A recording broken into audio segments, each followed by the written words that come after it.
Hey, and welcome to Tabletop Analysis, where myself, Mike, and Carlos have a look over an Infinity table, and we discuss the table from the point of view of its playability and how it affects the mechanics of Infinity.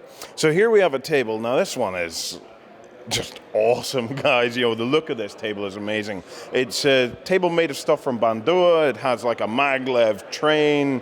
It has corridors. It has loads of small pieces of terrain for all the shipment containers. But how would it play?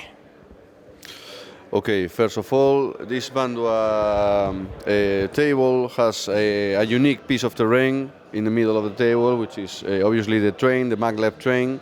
Okay, this train was originally designed as a downloadable PDF file, paper template that people can still download from official website. But Bandua, our partner, decided to really bring the train to reality and make an incredible effort, because it took a lot of time and painting, because this is the original train from the photos. The painting of all these marks here took a lot of time. Basically, while looking at this table, it looks full of elements, but it's low terrain density. Okay, look of all the heights.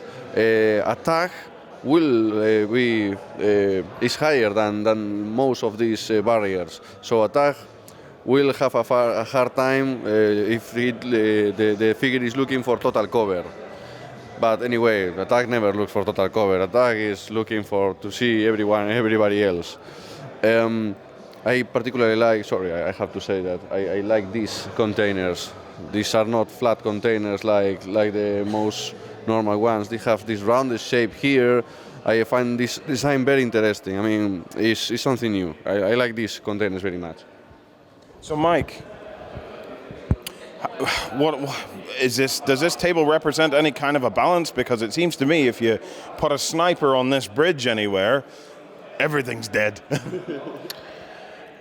I would say it's more or less balanced, because basically you've got enough terrain to play, for example, the war bonds. Okay, the war bonds on this table will be able to kind of make their way cover from cover, with the smoke, with anything. They will be able to reach the other side.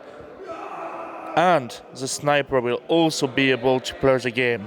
So you've got 1, 2, maybe 3 really good position for anything infiltrated with a sniper rifle, or even not infiltrated. If you play on this side, not sure you can reach it on this side. You have a slightly higher position on this side of the table. I think it should be okay. Once more, thankfully the train cut kind of the table in half, allowed the 80 troops level 2 and 1 to come on side of the table, but it's missing a little bit of stuff to use paratroopers.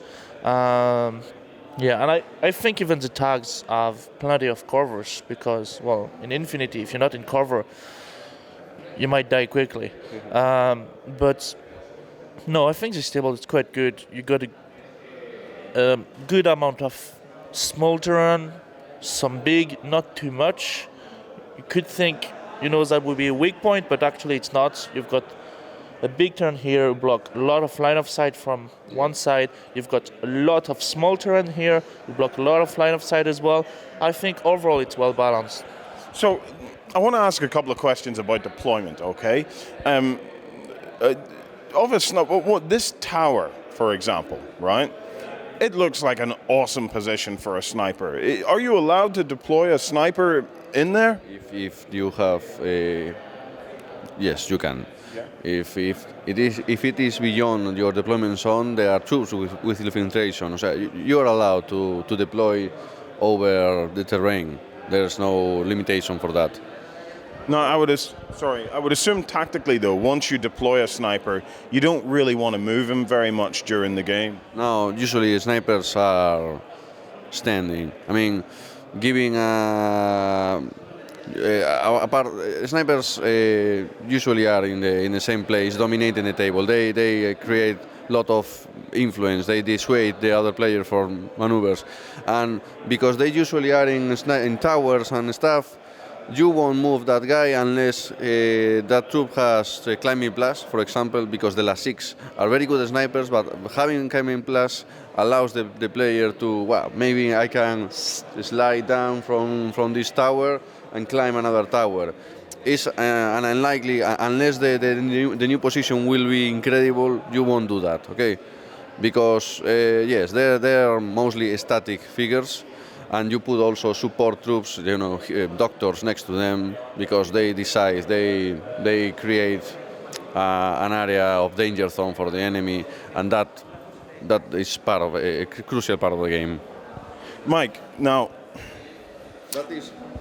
That is why we'll try, because snipers get so much attention in this game, because snipers are a constant, something that we're looking constantly. We try to those figures, those miniatures, be as cool as we can.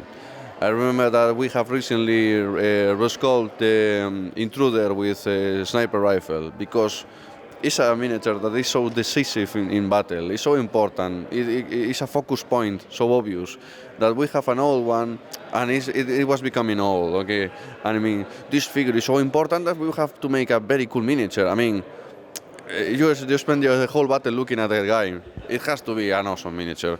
Sometimes, even in the studio, we think it that way. So, clearly, it always depends on the army that you're facing, but. Other than a sniper, could I put a guy with a big-ass HMG or something on there? Yeah, it works as well. It might be less effective because usually when you have an HMG, you want to be aggressive. You want to be aggressive during your turn. You don't want to be a reactive player with an HMG. You can, but you don't want to. You want to use your full bursts, which is 4. The sniper rifle has this good thing.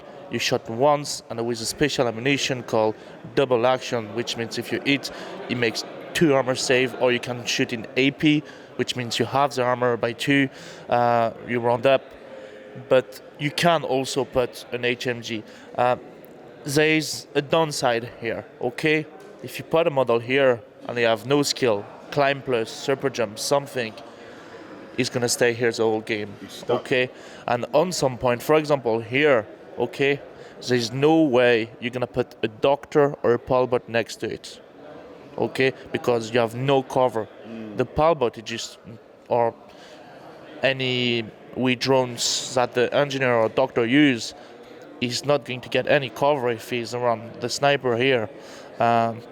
So maybe here would be nice enough if you put the drone outside any line of sight, and the sniper a bit further. If the sniper take a wound, it will go down. You can't see him anymore. The palbot just go, heal, and the sniper goes up again, or stay down and goes up during his turn. Okay, fantastic, guys. Well, look, guys, that's an analysis of this table, an absolutely beautiful-looking table.